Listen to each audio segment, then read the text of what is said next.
Здравствуйте, дорогие гости. Сельметлек сизге, херметле Туганнар.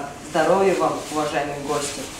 Глядя на необъятные просторы России, на многообразие ее традиций, можно познакомиться с культурой и исторической памятью стольких народов, живущих здесь. Наша цель сегодня – заинтересовать вас и ваших детей, внуков, историей и культурой татарского народа. В Поволжье, Приуралье, в Сибири, в Казахстане, в Средней Азии и на Дальнем Востоке. Является вторым по численности народом Российской Федерации после русских. Делится на три основные этнотерриториальные группы. Татары волго-уральские, сибирские, астраханские. Татары составляют более половины населения Республики Татарстан. В нашем городе для желающих изучать татарский язык более 15 лет действуют курсы основ татарского языка и арабской письменности. Проводит эти занятия, все мы знаем, конечно, Рахрашитов Алюла Габдулович.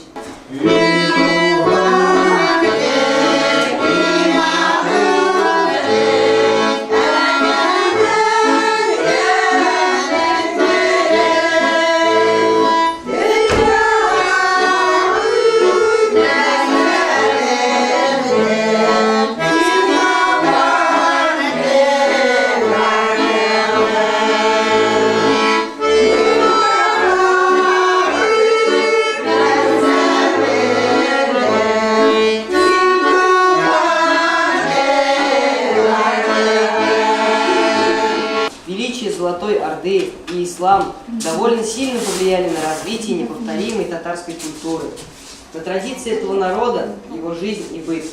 Так, с принятием татарами ислама в 922 году все больше внимания в искусстве и духовной жизни уделялось священным исламским местам. Вышивка, качество для исламской культуры татар славится языческой мифологией. В искусстве и одежде преобладали изображения птиц, животных, цветов. Популярными были цветочные орнаменты, которые сегодня украшаются национальной одеждой татар.